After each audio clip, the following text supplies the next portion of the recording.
Всем привет! Сегодня у меня на обзоре будет фонарик, который у меня висит на кармане 1,5 года. А то и больше, я думаю, даже 2 года он висит уже.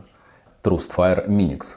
И, как вы видите, жизнь его не щадила, но свои функции он выполняет на все 100%. Единственное, у него немножечко просел аккумуляторов. Поэтому у нас как раз будет интересное сравнение. Такой же Minix. Единственное, он идет с красным светом, а тот, что у меня на кармане, с ультрафиолетом. Заодно проверим, сколько за 2 года фонарик теряет емкости аккумулятора и какой вариант лучше. Красный светодиод или ультрафиолет. Давайте вскроем упаковочку. Она вот такая вот минималистичная. Это практически минимальная упаковка, в которую можно засунуть данный фонарик. Итак, по характеристикам. Весит он 22,5 грамма, светит на 86 метров, IP66, с 1 метра можно ронять, можно с 2, я проверял, все нормально, работает, не переживаем. Максимальная мощность 320 люмен, и ее хватает практически всегда. Работает он 152 часа на 1 люмене, это очень хорошо, на мой взгляд. И, естественно, вариант есть Red, либо ультрафиолет. И взял я его около 6 евро. Если вот этот я взял около 10, то этот или 6, или 7. Вот здесь вставочка. За такую цену к нему вообще никаких вопросов нету, но давайте разберемся. А возможно, даже если бы он стоил дороже, к нему не было бы вопросов. Кстати, смотрите, черный неплохо смотрится. Я думал, серый лучше, а черный очень неплохо. Если его не затаскивать вот до такого состояния, то смотрится он так неплохо.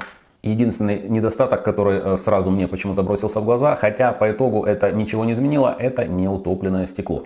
Вот здесь оно даже на 0,1 долю миллиметра выступает, а здесь идет заподлицо. В комплекте идет вот такое вот колечко на ключ и вот такой вот довольно толстый провод USB, USB-C, в общем стандартный провод. Вот такая вот гармошка инструкции, с которой мы можем узнать, что у него есть 1 люмен, на котором он светит 152 часа, 30 люмен, на котором он светит 327 минут, 90 люмен 136 минут и 56 минут на 320 люменах. И, естественно, 56 минут на 320 вряд ли он просветит, будет падать в предыдущий режим, это мы проверим. А для начала проверим вес свеженького фонарика. 22 грамма. Даже нету 25, а если взять старый, но с креплением, а здесь небольшой перебор. Толщина меньше 12 мм, ширина 24,3 мм и длина 51,6 мм. Купил я его совершенно случайно, скорее всего из-за цены. Я хотел фонарик с ультрафиолетом, хотел также, чтобы был более-менее мощный белый свет. И вот этот Minix мне попался, естественно, за 10 долларов или евро, уже не помню, какая точно была цена. Я его взял и, честно говоря, остался доволен. Во-первых, 300 мА. Для такого малыша, мне кажется, это хороший объем. Естественно, здесь есть порт Type-C, который, в принципе, неплохо спрятан, он падал в воду и, в общем-то, живой. Плюс здесь довольно-таки удобная кнопка. Во-первых, она, как видите, идет из сплава, стереть ее невозможно. Скорее всего, это медь или латунь. Но сам факт, что кнопка не стирается, это офигенно. Если честно, если бы была версия такого фонарика в половину, да даже в 2 раза, если он был бы дороже и был бы полностью медный, я бы взял. Потому что он абсолютно не теряет свой вид, а даже стал бы более интересным. И я бы рекомендовал вот такое вот крепление. Во-первых, когда вы пользуетесь данным фонариком, я, к примеру, на мизинец одеваю, и он четко ложится под большой палец. Потерять невозможно. А вот если пользоваться таким образом, то, естественно, падать он у вас будет на порядок чаще. Давайте попробуем включить свеженький. Не включается, а все потому, что, скорее всего, он заблокирован. Так, скорее всего, разряженный пришел, поэтому и стоит так дешево. Давайте проверим, как блокируется данный фонарик. 2 нажатия, фонарик заблокирован. Не светит, а просто 2 раза мигает при нажатии клавиши. Разблокировка двойным нажатием. И, кстати, внутри клавиши, как видите, есть индикатор. Если он зеленый, то беспокоиться не стоит. Если красный, то уже процентов 30 осталось. А если мигает, там процентов 10, бежи, заряжай, иначе скоро сядет. Перед тем, как пойти и заряжать фонарик, я хочу вам показать, то ли заполировался, то ли у разных версий разный тип пластика. Мне, кстати, вот этот больше нравится, но у меня есть подозрение, что просто он уже об карман заполировался и стал блестящий. А вот в новом исполнении он весь такой матовый, классный.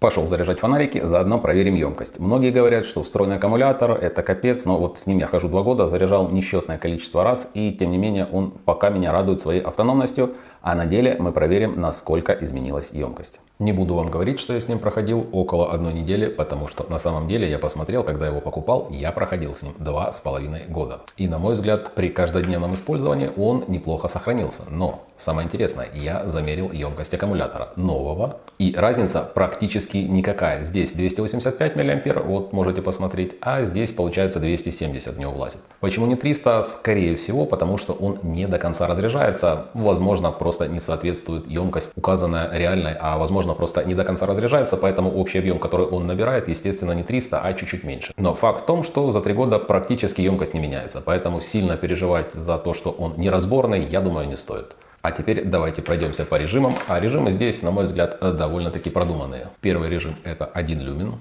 Это мне нравится. Далее идет 30 люмен, 90 люмен и 320. И в режиме 320, если честно, мне его хватало всегда. И когда данные фонарики работают в режиме турбо, так сказать, мне казалось, что они практически не теряют яркость. Он начинает быть теплым, довольно долго светит в максимальном режиме. Но, естественно, я это все дело проверил.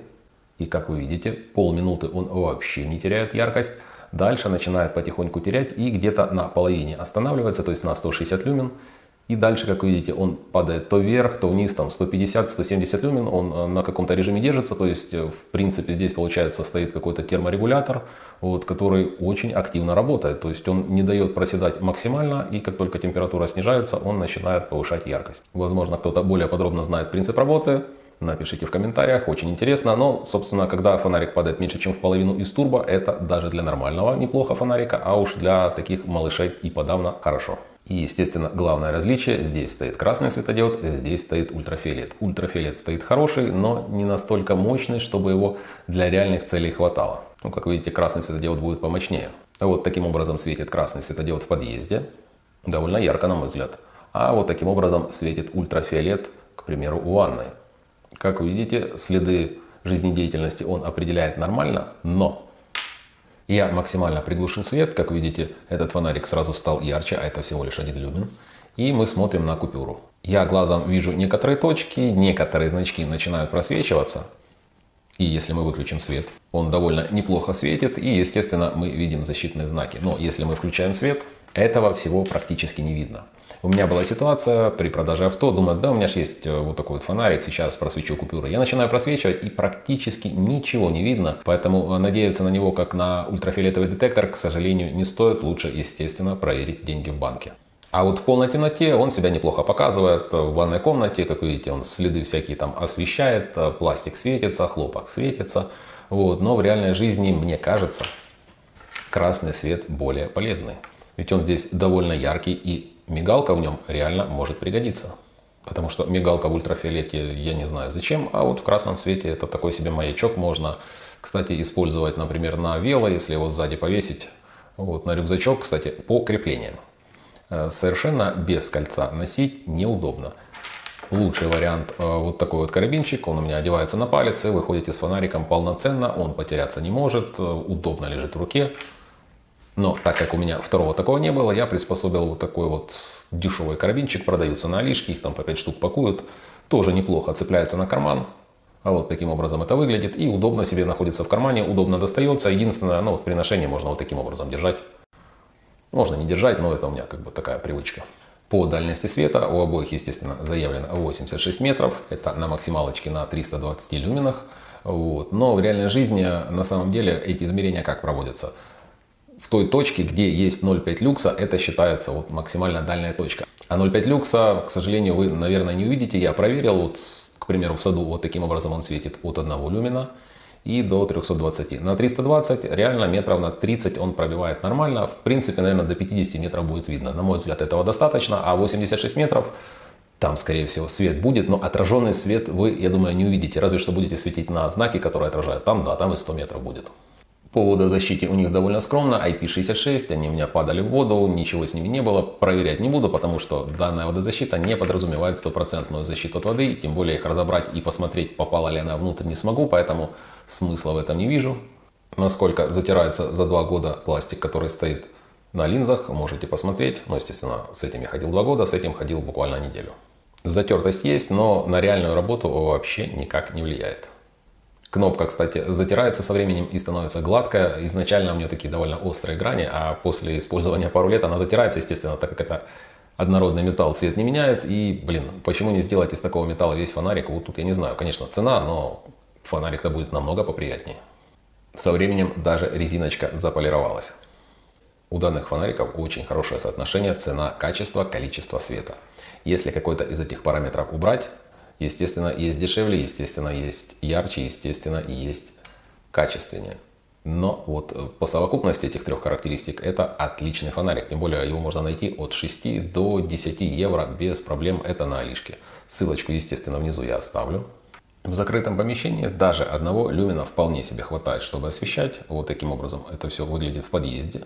1 люмен, 30 люмен, 90 и 320. Ну, естественно, красный свет я уже показывал, еще раз покажу. Светит он более чем достаточно.